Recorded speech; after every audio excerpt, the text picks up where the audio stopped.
Hello बच्चों। तो आज हम स्टार्ट करने वाले हैं तुम्हारे मैथ का नेक्स्ट चैप्टर नंबर 4, जिसका नाम है दो चर वाले रैखिक समीकरण। इसको इंग्लिश में नाम है यहाँ पर pair of linear equation in two variables. तो सबसे पहले हम इसके बेसिक्स के बारे में देखेंगे कि यहाँ पर जो वेरिएबल्स वर्ड यूज किया गया है और यहाँ पे इक्वेशंस लीनियर इक्वेशंस की बात की गई है। तो इक्वेशंस कितने तरीके की होती है वेरिएबल्स में, pairs of variables, two variables, यहाँ पर क्या क्या चीजें हैं उन सब के बारे में हम बात करेंगे। जो चर है, जो रैखिक समीकरण है, वो क्या क्या होते हैं। तो सबसे थोड़ा बेसिक करते हैं, फिर इसके अंदर से हम मेन मेन चीजों को, क्वेश्चंस को करेंगे। बहुत ही छोटा सा चैप्टर है, जल्दी क्लियर हो जाएगा। तो देखते हैं यहाँ पर क्या है। सबसे पहले तुम समझोगे कि जो समीकरण है, हम जानते हैं कि समीकरण क्या होता है। हमने बहुत सारे समीकरण इक्वेशंस पढ़े हैं ना। इक्वेशंस हमने क्या पढ़ा है, जैसे कि मान लो कि 2x + 3y + 4 = 0। इस तरीके का तुमने इक्वेशन पढ़ा है। लेकिन यहाँ पर कैसे इक्वेशन चाहिए हमें, लीनियर इक्वेशंस। तो इक्वेशन कितने तरीके की होती है, तो हमें उसके टाइप्स देख लेते हैं। टाइप्स, प्रकार कितने तरीके के होते हैं, ठीक है। तो यहाँ पे इक्वेशन की कितनी टाइप्स होती है, कितने प्रकार के ये इक्वेशंस होती हैं। तो सबसे पहले की अगर हम बात करें लीनियर इक्वेशन, जिसके ऊपर ये चैप्टर भी है, लीनियर इक्वेशन, रैखिक समीकरण। रैखिक समीकरण, अब देखो रैखिक समीकरण हम किसे कहते हैं कि जब किसी भी समीकरण के अंदर, जब किसी इक्वेशंस के अंदर जिसकी हाईएस्ट पावर कितनी हो 1, लेकिन किस पर, वेरिएबल्स पर, ठीक है। तो यहाँ पे हम क्या लिख सकते हैं, शॉर्ट लैंग्वेज में अगर हम लिखना चाहे तो highest power will be 1 on any variable, ठीक है। जब किसी भी वेरिएबल्स पर, जब किसी भी चर पर जिसकी अधिकतम घात 1 होती, तो उसको हम क्या कहेंगे, रैखिक समीकरण कहेंगे, लीनियर इक्वेशन कहेंगे, ठीक है।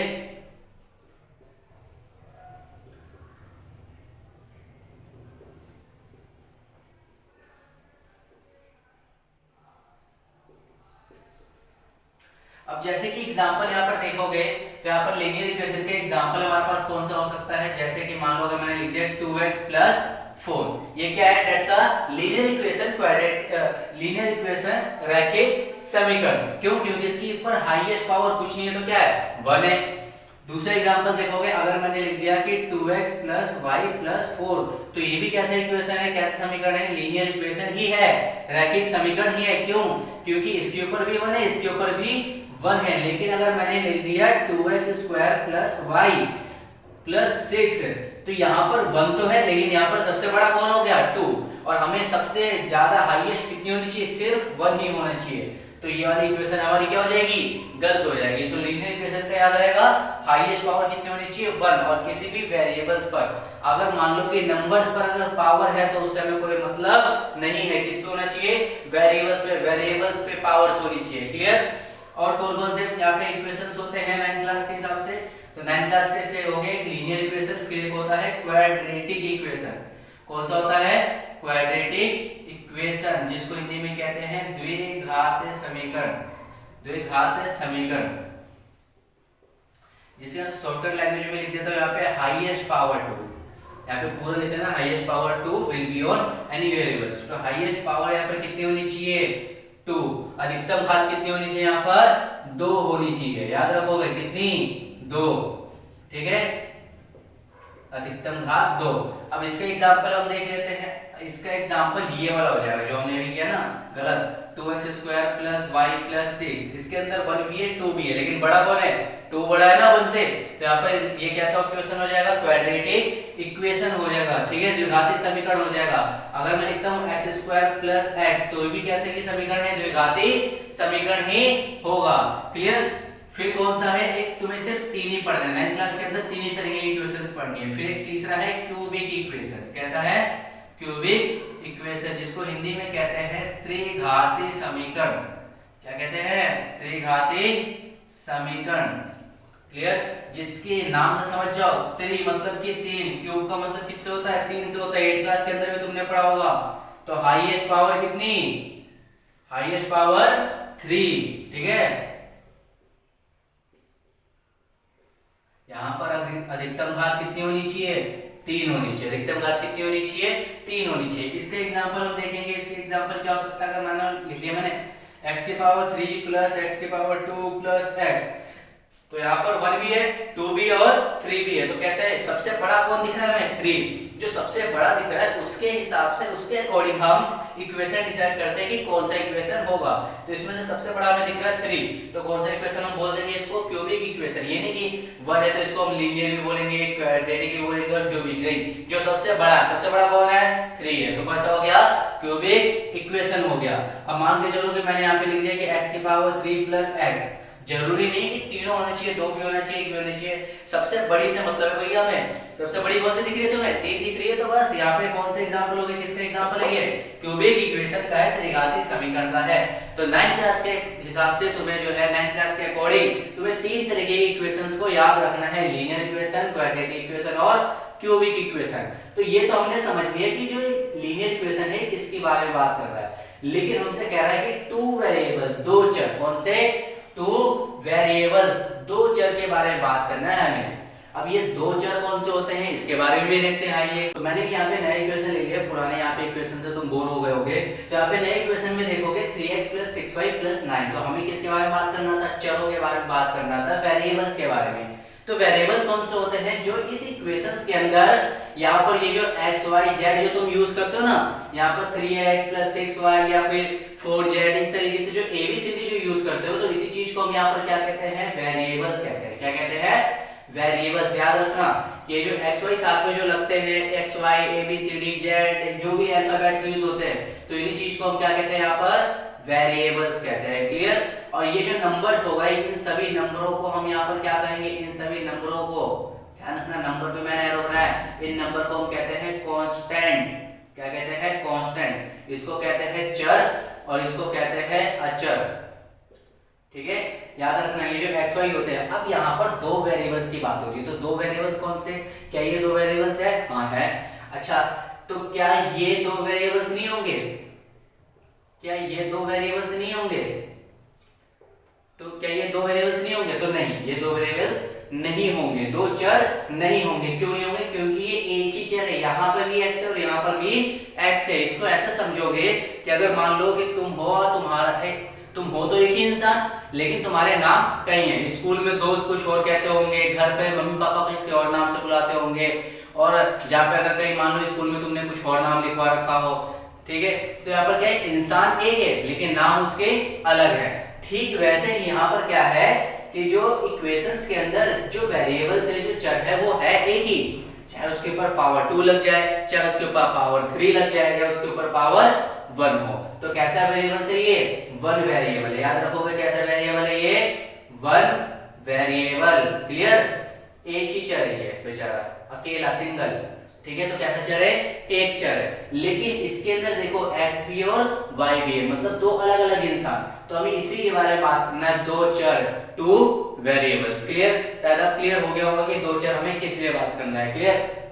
अब आते हैं इसके अंदर क्वेश्चंस पे। न्यू सिलेबस के हिसाब से 9th क्लास का जो न्यू सिलेबस है, न्यू पैटर्न है, उसके अंदर से जो चैप्टर 4 में से 2 कॉन्सेप्ट पे यहाँ पे क्वेश्चंस आते हैं चैप्टर से।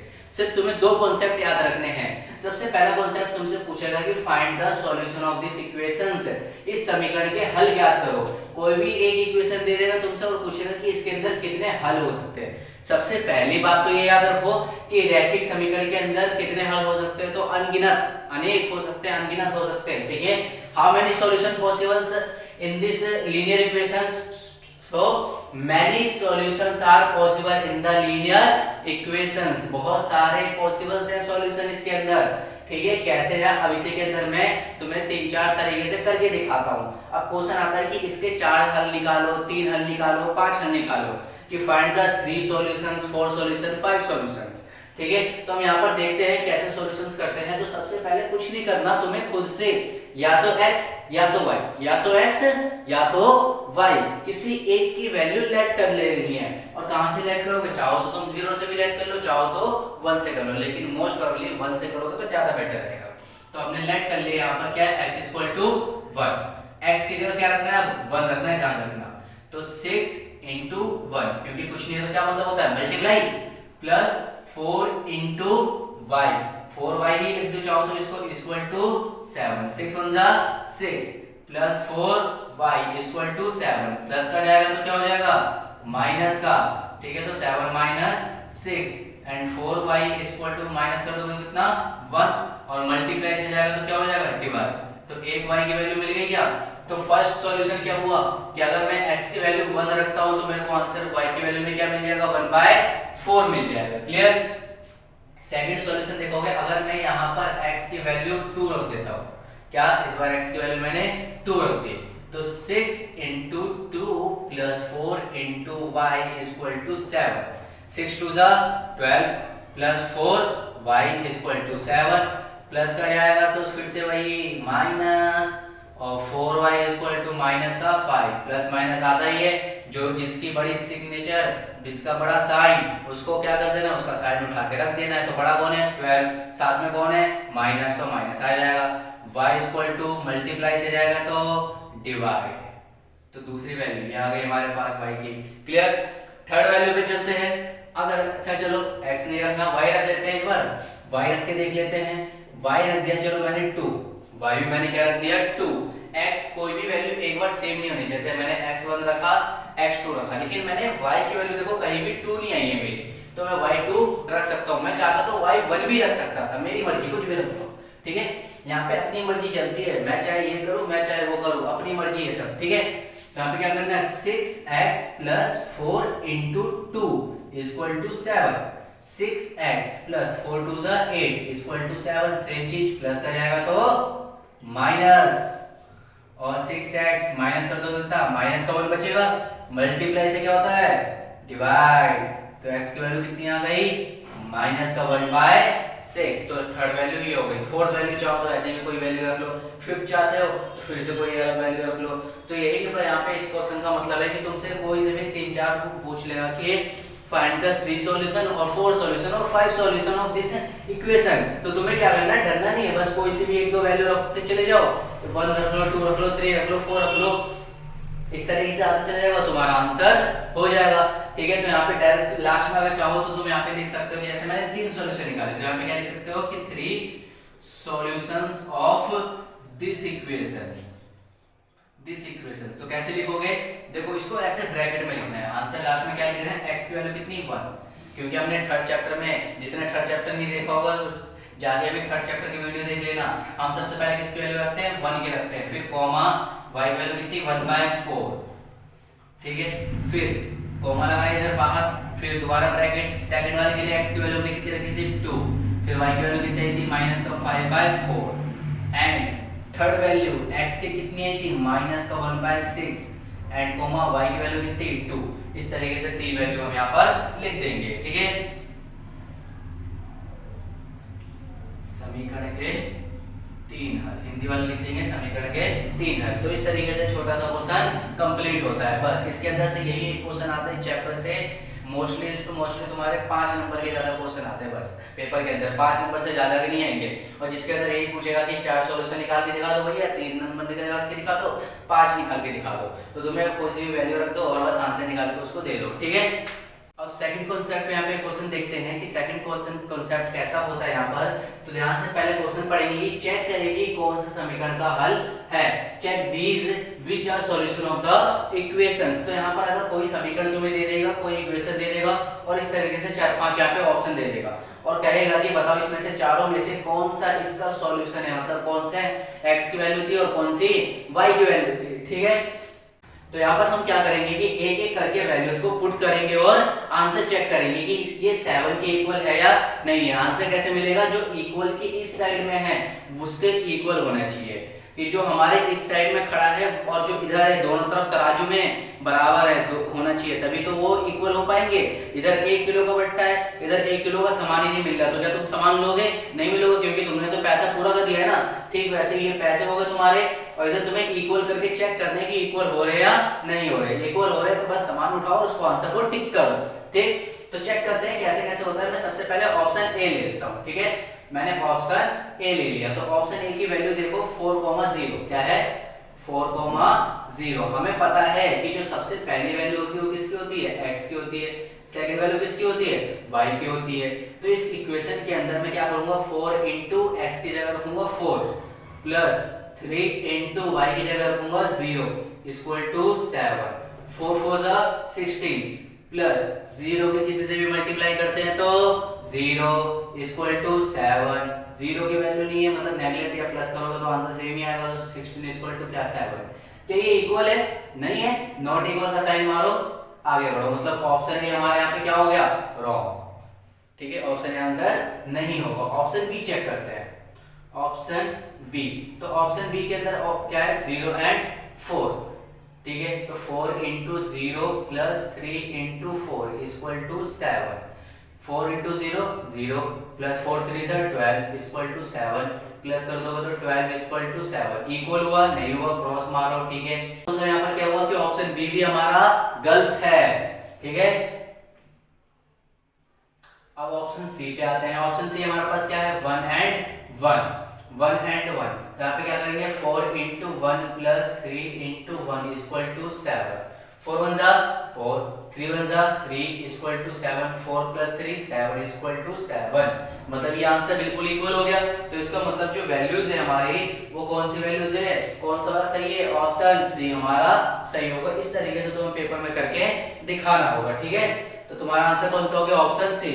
उसके आगे करने की जरूरत नहीं, जहां पे आंसर आ जाए वहां से छोड़ दो।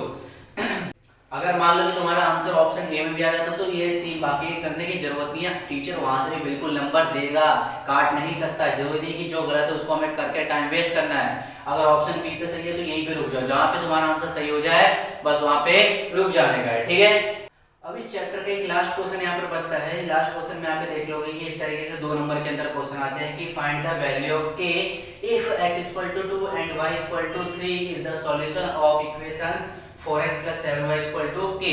k का मान ज्ञात करना है। यदि x बराबर 2 y बराबर 3 हमें दे रखा है और साथ में समीकरण दे रखा है कि इसी का ये हल है, तो इसका हल है तो मतलब x की वैल्यू इसकी जगह पुट कर देना है। सिंपल सा तुम्हें क्या करना है? x की जगह पे यहाँ पर पुट कर देना। तो यहाँ पर क्या कर दोगे? 4 इंटू x कितना है? 2 प्लस 3 इंटू 7 कितना?